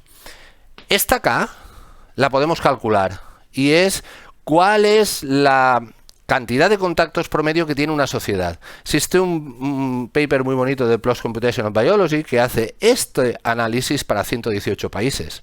Y nosotros estamos ahí. El número medio de contactos en España pre-pandemia es del orden de 13, ¿vale? Estos contactos también difieren de la edad, y ahora entraré en ello. Pero para que os hagáis una idea, cuando hicimos el confinamiento, conseguimos reducir este valor K a 2. ¿Vale? Y esto fue lo que hizo que la R cayera en picado y que nos libráramos de una mortalidad que hubiera sido todavía peor de la que tuvimos, que no fue ni mucho menos una broma. Y por último, reducir el pool de susceptibles. Y esto lo podemos hacer con vacunación, ahora que tenemos vacunas, pero al principio no teníamos, o por confinamiento, o por la inmunidad de rebaño, como habíamos dicho. Al principio no teníamos ni fármacos, ni vacunación, por tanto lo que quedaba ya lo veis, la mascarilla y el confinamiento, no hay más, no hay más, ¿de acuerdo? Muy bien, entonces, ¿qué hacemos los físicos cuando tenemos un problema de estos? Básicamente hacemos un modelo compartimental. Esto es muy común en epidemiología. Básicamente en el estado médico nosotros tenemos un periodo de incubación y un periodo de enfermedad, pero en los estados de infección o en epidemiología se suele hablar de estado susceptible, donde todavía no tengo la enfermedad, expuesto al virus, donde voy a generar una infección. Esta infección aumenta, yo tengo el patógeno en mi cuerpo, la respuesta inmune y después un periodo de tiempo de recuperación en un modelo que nosotros llamamos SEIR. A ver si sale. Sí, aquí. Esto es un modelo compartimental y habla de estos compartimentos por los que pasaría la etapa de un individuo que coge la infección. De estos modelos hay varios. El SEIR es un modelo que se utiliza para un conjunto de enfermedades como la rubeola, el sarampión, etcétera. El SIR es una versión simplificada de donde el estado exposed no se considera. Tenemos el SI, que es sobre todo para plantas, son infecciones endémicas. Tenemos el SIS, muy paradigmático, que es el que se utiliza sobre todo para influenza o para sexual transmitted diseases. Y es un modelo en el que después de la infección puedo volver a infectar de lo mismo, ¿no? Y este sería un SIRS, que es posiblemente lo que nos esté pasando con COVID. Nosotros vamos a modelizar COVID como un caso especial de SIR, pero si tuviéramos otra vez el caso susceptible, la cosa estaría bastante jodida, ¿vale? De momento, las reinfecciones son mínimas, pero no podemos tirar las campanas al vuelo. Bien, entonces, nosotros lo que hicimos en el 2018, antes de que viniera la epidemia, son estos estudios. Habéis hablado de Toy Model, ¿no? El Toy Model como base para intentar entender con mecanismos fundamentales cómo evoluciona un proceso. Bien, nosotros en el 2018 jugábamos a esto con poblaciones sintéticas donde había una red y donde básicamente tenemos en la metapoblación individuos infectados que se mueven de un sitio a otro y veis cómo va llegando la infección a cualquiera de las zonas, ¿vale? Esta era la base para intentar generar un modelo de ecuaciones que nos permitiera describir el sistema. Cuando llegó COVID, esta gráfica es simplemente una serie de datos, que teníamos datos por comunidades y para todo el país, pero dejadme explicar que cuando llegó COVID nosotros estábamos en una situación un poco extraña. O sea, en enero de 2020 yo estaba en un congreso en Tokio y en Tokio se empezó a hablar de la epidemia que estaba habiendo en China. La cosa iba más.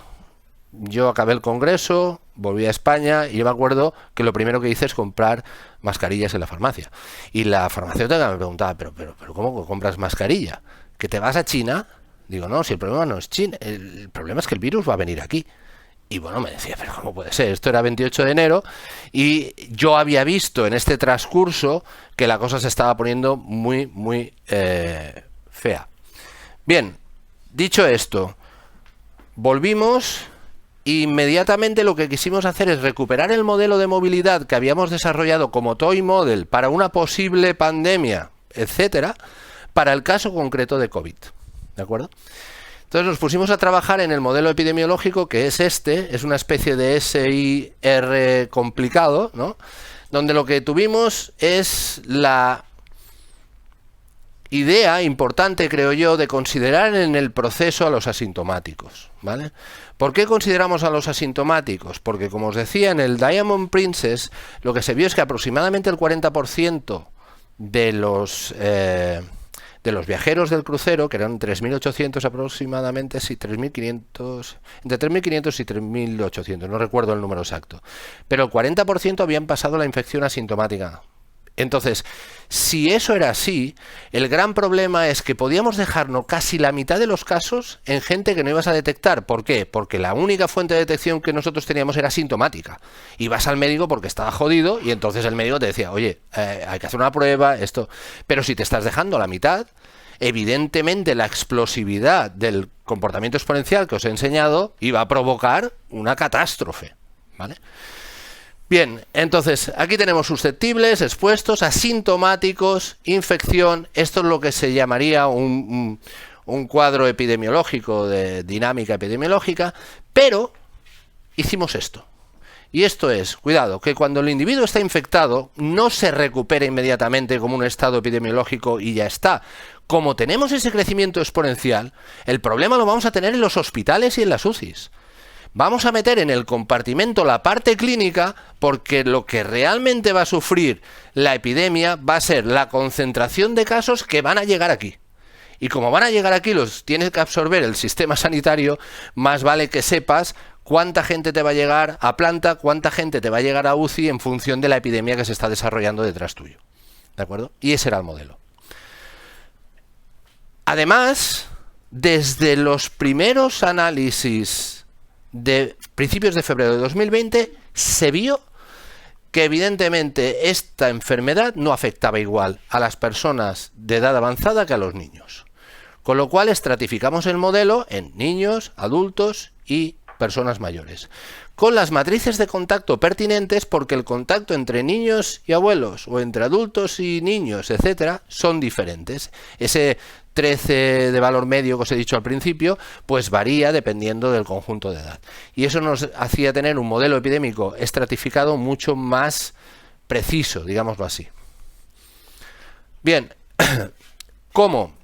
Este modelo epidemiológico está sobre nuestro estudio del Toy Model de la movilidad.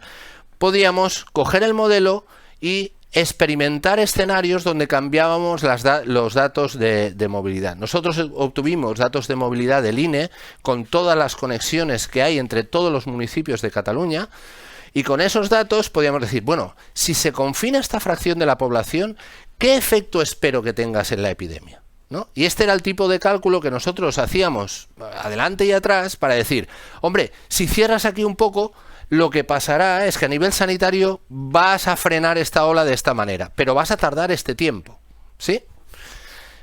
Además teníamos parámetros de cómo con una cierta probabilidad tú salías de casa, y eso da una posibilidad de infección. Nos lo ha explicado perfectamente esta mañana él, que nos decía, estaba confinado, salía al súper, ¿verdad? Y al cabo de 2 días tuviste. Bien, esto estaba controlado en estas fracciones que nos indicaban cuánta permeabilidad había de las casas. Dicho esto, bueno, estas son las ecuaciones. Las ecuaciones parecen muy feas, pero son fáciles de resolver. Entonces, este es el modelo. Aquí tenemos los datos donde cada uno de los parámetros, aquí tenemos 5 parámetros. De todas estas ecuaciones solo hay 5 parámetros. Y esos 5 parámetros estaban ya en la literatura. Básicamente eran datos que recogíamos de la literatura en China. Entonces, al hacer correr ese parámetro, nosotros ya podríamos decir, bueno, estamos en España, parece que no hay nada, pero está viniendo y es importante, y podíamos determinar en función del día cuál iba a ser la incidencia para cada uno de los municipios. Al principio esto lo hacíamos contemplando como semillas del modelo aquellos casos que se estaban reportando. Yo intenté entrar en contacto con el Instituto de Salud Carlos III, de verdad, o sea, lo voy a dejar aparte porque me pongo muy nervioso cuando hablo de estas cosas, pero para que os hagáis una idea, teníamos que meter los datos a mano, uno a uno, mirando los periódicos en todos los sitios para ver dónde había habido un caso hoy, cuando salían por la televisión los típicos diciendo que en España no va a haber ningún caso, que esto es como una gripe, en fin. Cierro paréntesis porque, como os he dicho, me pongo nervioso. Pero eso lo pudimos hacer por un tiempo. Cuando el número de casos estaba por debajo de 100, todavía entre las 5 personas que trabajábamos éramos capaces cada día de recoger toda la información que salía en los medios para ver en dónde había habido un caso. Eso es fundamental porque la extensión se debería precisamente a esas primeras semillas, ¿no?, de infección. Evidentemente estimamos también dónde ibas a tener los problemas en las UCIs. Aquí hubo la previsión del brote enorme que hubo en La Rioja, que partió todo de un funeral, bueno, no sé si os acordáis, pero fue una época... Y evidentemente acertamos cuál iba a ser la carga de UCI de todo el sistema. De la misma manera, enviamos al gobierno unos informes donde decíamos cuánto tiempo nos quedaba hasta reventar el techo sanitario, es decir, el número de UCIs totales que teníamos en este país. Que os puede parecer ridículo si el número lo comparáis con el número de habitantes, pero es un número bien preciso escalado para lo que es la normalidad en el país, pero no para una pandemia, pero ni para el nuestro ni para ninguno, ¿vale?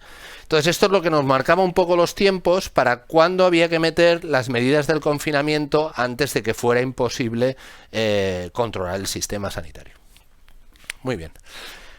El número de reproducción básico que os he expresado al principio con esa formulita, bueno, cuando hacemos todo el modelo es un poquito más complejo, pero básicamente tiene los mismos parámetros. Es decir, hay una función que depende del tiempo infeccioso y de la infectividad por contacto, y otra parte que depende de la red, del cual es el número de vecinos y el número de susceptibles. El caso es que podíamos calcular cuánto bajaría el valor de la RDT, que se mueve en el tiempo en función de las restricciones que pongas, ¿no?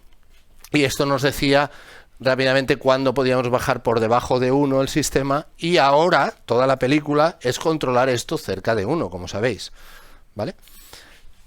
Entonces podíamos anticiparnos con la movilidad que estábamos observando y el modelo a ver cuáles eran las actuaciones más precisas que nos permitieran conducir el sistema otra vez a un número de reproducción básico que hiciera que el sistema pudiera absorber poco a poco a los casos que se producían. Bien, para ver la dependencia que existe entre estos parámetros y el confinamiento, hicimos una aproximación que se llama de campo medio y vimos cómo en función del confinamiento capa sub 0, que es un parámetro del modelo que nos dice de todo el mundo confinado o nadie confinado, y la distancia social, que es un parámetro que nos garantiza, por ejemplo, el uso de mascarilla y la permeatividad en servicios básicos, encontramos una transición de fase, lo mismo que la transición de fase del agua líquida al agua sólida. Bueno, pues esto es una transición de fase en la epidemia. ¿Qué quiere decir? Pues básicamente nosotros estábamos en este punto en España y podíamos hacer esto. El número de nuevos casos, esta era la curva de incidencia esperada. ¿Recordáis el tema del flattening o de aplanar la curva, le llamaban, ¿no? ¿Recordáis de aplanar la curva? Bueno, aplanar la curva es esto, pero nos íbamos a unos tiempos increíbles. Fijaros, esto ya estábamos hablando desde marzo. En julio estábamos con incidencias de 10 a la 4, o sea, eso es imposible. Lo que queríamos hacer, esa transición de fase de aquí, es el bending. Es cuando en lugar de achatar la curva, lo que hacemos es doblarla, ¿vale? Y eso es lo que produce el confinamiento. El confinamiento funcionó, evidentemente con todas las implicaciones psicológicas y mentales que hemos estado hablando todo el día. Pero en términos de mortalidad, ahí se salvaron varias docenas de miles de personas solo en Cataluña, ¿vale? Bien, dicho esto, el modelo predictivo lo podíamos hacer para saber cuántos muertos se esperaban diariamente o cuántos nuevos casos, tanto a nivel de todo el país, donde aquí tenemos las diferentes franjas que se fueron aplicando, como para diferentes comunidades. Estos serían los datos, esto sería el modelo. Básicamente el modelo iba suficientemente bien, contando que hay un margen de error enorme cuando está recibiendo datos epidemiológicos. Por ejemplo, una de las cosas que nosotros veíamos es que había un retardo sistemático en notificación. Eso nos hizo mucho daño, porque realmente el retraso de notificación lo que te está diciendo es que la foto que te están ofreciendo hoy es una foto de hace 3 días, con lo cual tu situación actual no la sabes, ¿vale?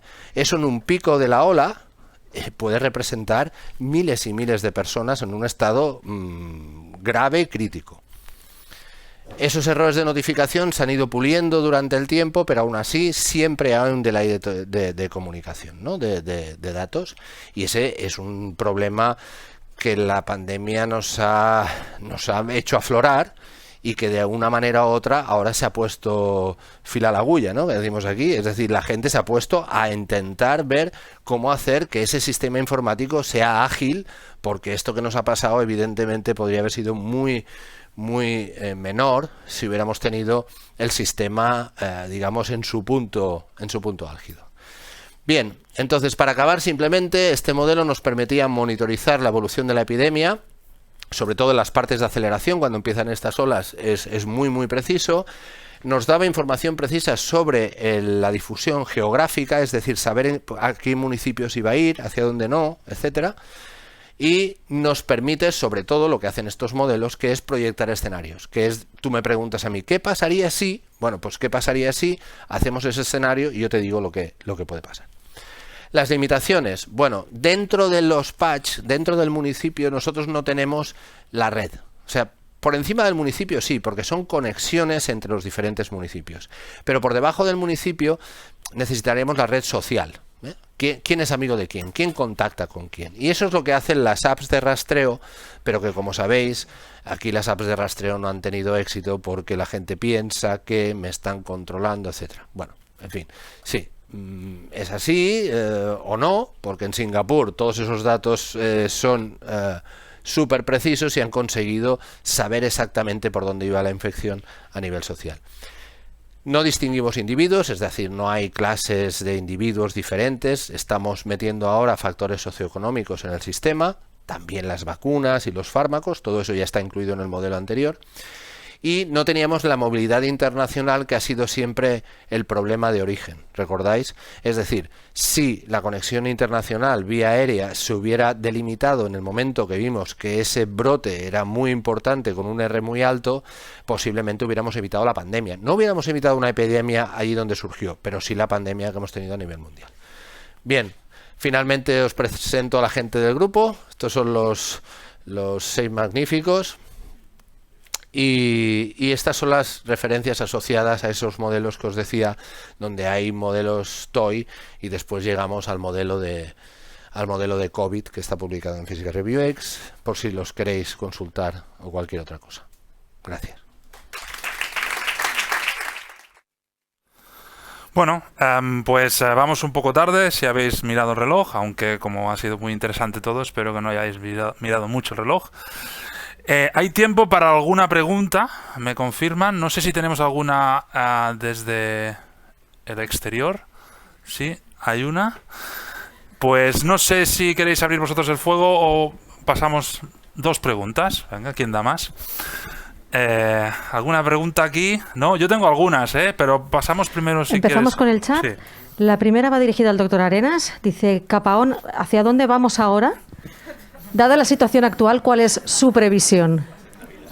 A ver, es una pregunta difícil porque hemos cambiado el contexto epidémico. Es decir, hacia dónde vamos está claro que es hacia una ola de contagios. Ahora bien, una ola de contagios siempre ha tenido una repercusión sanitaria importantísima, como ya sabéis, y con la vacunación tan elevada que tenemos en el país, es muy previsible que no haya tantos casos críticos. Aún así, la situación es delicada, porque no podemos volver atrás en un proceso que estamos intentando llevar a la normalidad, pero todavía no tenemos elementos suficientes como para protegernos bien. ¿Qué quiero decir? Estamos todos aquí con mascarillas y es absolutamente necesario en interiores. Es más, hemos abierto la ventana desde primera hora de la mañana porque la única cosa que nos favorece es la dilución del virus que se produce en este interior. ¿De acuerdo? Si alguno de vosotros está infectado, respirando aquí el rato que llevamos con la variante Delta, es más, me atrevería a decir con la Delta Plus que se empieza a establecer, si no tuviéramos esta ventilación, hubiéramos tenido un riesgo absolutamente innecesario. El problema es que como el virus no se ve, pues bueno, no pasa nada hasta que pasa, ¿vale? La vacunación ha sido un éxito en nuestro país. Comparativamente ha sido un éxito. Nos queda por vacunar 1 millón de personas que se podrían vacunar y no se han vacunado. Eso sería muy relevante a la hora de poder decidir qué nos va a pasar en Navidades. Pero lo más seguro es que vayamos a un tipo de restricciones, entre ellas la más lógica, que es el certificado COVID, en breve. Eso es lo que creo que va a pasar. Siguiente pregunta para el doctor Cataneo. Con los datos que tenéis del estudio BBHI previos a la pandemia, ¿se podría ver si los sujetos con puntuaciones altas en funciones ejecutivas han respondido con más resiliencia tras el estresor? Bueno, la respuesta es muy simple y es sí. Si me pides una opinión sobre los resultados, no lo sé, pero se tendrían que analizar. Pero si la relación entre funciones ejecutivas y a nivel cognitivo y gestión de recursos enmarcado en resiliencia o reserva cognitiva, etcétera, por aspecto de salud mental, se sabe. O sea que básicamente son cosas distintas, se miden de manera distinta, pero alguna relación tienen, sobre todo considerando que a nivel de redes estamos hablando de redes de control muy parecidas, aunque no idénticas. De hecho, con una estudiante de doctorado, Selma Delgado, hemos publicado hace muy poco un paper sobre más o menos este tema, sobre la relación que la gestión de recursos Bueno, puntuaciones altas de reserva cognitiva garantizan una mejor gestión de recursos a nivel emocional que pueden impactar sobre la salud mental en una población específica que son pacientes de dolor, pero yo creo que el mismo resultado se podría extrapolar a otro tipo de poblaciones, o sea que lo podemos mirar. De hecho, gracias por la sugerencia, seguramente son cosas entre las cosas que queremos mirar. Yo aquí os he enseñado datos de resonancia, datos de actividad eléctrica cerebral, pero en el marco del proyecto hemos tenido la suerte de poder recoger, gracias a la disponibilidad de las personas y a la institución y a todos los patrocinadores, muchos datos y muy complejos, y entonces, claro, nosotros ahora hemos empezado con análisis más básicas para intentar ver, pero se puede llegar a modelos de análisis mucho más complejos que tienen en cuenta muchos factores, y es básicamente donde tenemos que ir. Hará falta otro que no sea yo, porque no llego a tanto, pero seguramente miraremos otros datos, y los datos cognitivos seguramente serán interesantes. Muy bien, ¿hay alguna pregunta? Venga, que nos ganan 2-0. ¿No? Bueno, ya hago yo 2 y así empatamos. Una para el doctor Tormos. Difícil después de lo que ha dicho el profesor Arenas, pero supongamos que no hay pandemia, no hay necesidad, aunque bueno, la OMS sí que dice que rehabilitación para todos, hay gente que no se lo puede permitir, o que viven lejos y no tienen acceso a según qué servicios. Mi pregunta es, de alguna manera, ¿cómo ves el uso de estas tecnologías que nos permiten hacer rehabilitación a distancia, sabiendo que hay facetas o hay terapias que difícilmente vamos a poder realizar a distancia? ¿Cómo veis ese modelo híbrido, ¿no?, que nos puede ayudar a conseguir el uso de una manera lógica y diariamente de las tecnologías de telemedicina? Sí, yo creo que la respuesta estaría en el concepto híbrido, ¿no? Es decir, está claro que la comunicación a distancia funciona para algunas cosas y para otras no funciona, ¿no? ¿Vale? Y yo siempre, a mí me gusta mucho el principio de Mafalda, ¿no?, que dice que todo sirve para algo, pero nada sirve para todo. Yo creo que para encontrar la solución adecuada tienes que identificar correctamente el objetivo, ¿vale?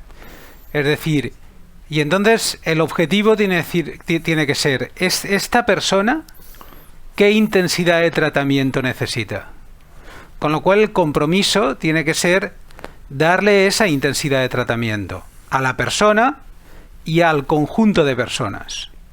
Y entonces eso nos marca unas metas, y a partir de esas metas vamos a mirar de qué manera podemos alcanzarlas sin ningún tipo de prejuicio. Es decir, con generosidad y con compromiso. Si planteamos eso, entonces la tecnología deja de ser una finalidad en sí mismo y se convierte en una herramienta. Yo siempre, en respuesta a esto, yo creo que y de hecho le voy a pillar una diapositiva al doctor Obiso, ¿vale? Hoy nadie, si tú quieres simbolizar un buen médico, alguien que se ocupa de los pacientes, es un fonendoscopio, ¿vale? Es la herramienta con la que el médico escucha cómo respira el paciente.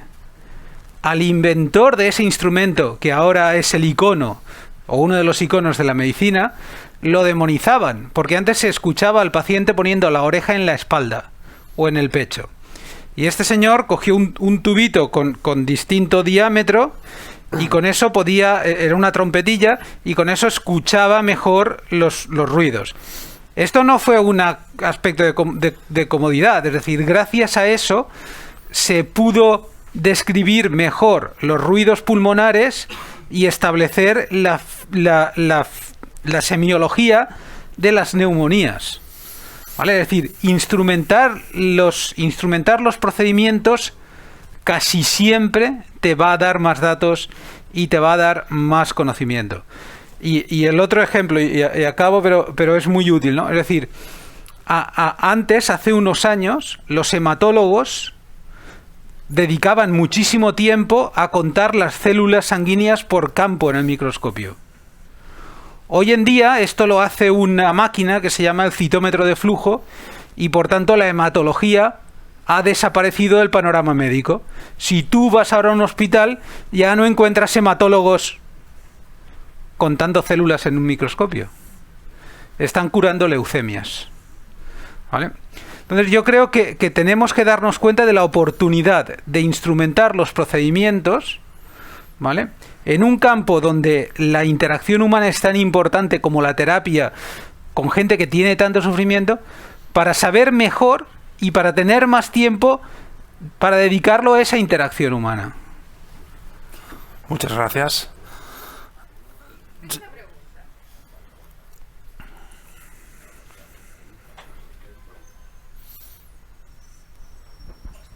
Vale. Me gustaría saber cuál es su opinión respecto a la vacunación en población pediátrica en niños mayores de 6 años, pensando que, por ejemplo, Canadá o otros países ya se está realizando y, si bien es cierto, son pacientes que quizás no van a requerir estar hospitalizados, pero sí pueden tener consecuencias como lo comentaron en la charla anterior. Supongo que va para la profesora Arenas. A ver, es muy buena pregunta y no hay una respuesta clara a día de hoy. Dependerá muchísimo de la situación epidemiológica que veamos. Pensad una cosa, esta franja de edad ahora mismo es lo que le llamamos el pool de susceptibles más grande que hay, porque son los que no se pueden vacunar. Con lo cual, la única manera de proteger a los pequeños, a los niños, es que la mayoría de la población esté vacunada, porque evidentemente actúan como un cortafuego de la infección hacia ellos. Pero sabemos que no todo el mundo se ha vacunado. Y además las vacunas no son perfectas. ¿Qué quiero decir con eso? Que una vacuna no es esterilizante, no quiere decir que tú no puedas coger la enfermedad o que no la puedas transmitir. Es muy buena en ese intento, pero no llega al 100%. Eso quiere decir que incluso vacunados podemos infectarnos, aunque tengamos un tiempo de infeccioso más corto, podemos infectar, y claro, ahí están los niños totalmente susceptibles a la enfermedad. Otra cosa es el cuadro que tenemos, el cuadro clínico. Vamos a ver, hasta ahora hemos tenido mucha suerte porque los niños han presentado unos cuadros clínicos muy positivos. Básicamente no ha habido criticalidad, muy poca, no hablemos de mortalidad, en este país básicamente nula. Pero claro, es el efecto estadístico de volumen, es decir, si dejamos que la enfermedad corra su aire e infecte a la población de manera mayoritaria, vamos a tener unos porcentajes que hemos oído esta mañana que no son ninguna broma. Un 5% de personas con COVID, pues si lo multiplicas por todos los niños que tenemos, van a ser miles de niños con long COVID. Una enfermedad de la que no sabemos los mecanismos. Estamos, como habéis visto, haciendo estadísticas, a ver si podemos clasificarlos, pero estamos infinitamente lejos de saber el mecanismo bioquímico que comporta esa enfermedad, con lo cual ver al futuro lo que va a pasar con esa enfermedad es demasiado arriesgado. ¿Cuál es mi punto de vista?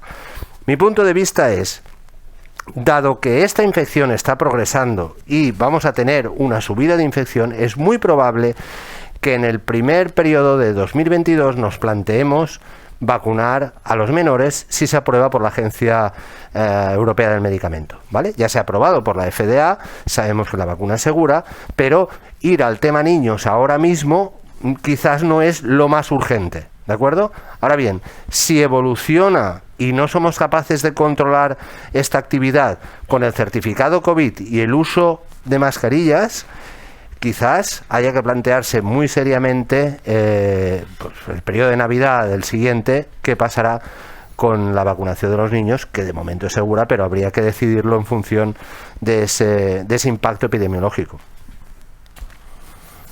Muchas gracias. Por lo de la telerehabilitación, vosotros, la franja de edad os da... Claro, es que nosotros nos encontramos con una población añosa que tiene dificultades para acceder a Internet y esto. ¿Vosotros os lo encontráis? ¿Cómo lo gestionáis? ¿Ponéis un tope de edad? ¿Tenéis una serie de preguntas para descartar? Bueno, esto, o sea, como cualquier intervención o cualquier instrumento, siempre parte de un criterio de usabilidad o de una indicación, ¿no? Yo creo que es muy importante con las tecnologías centrar bien la indicación.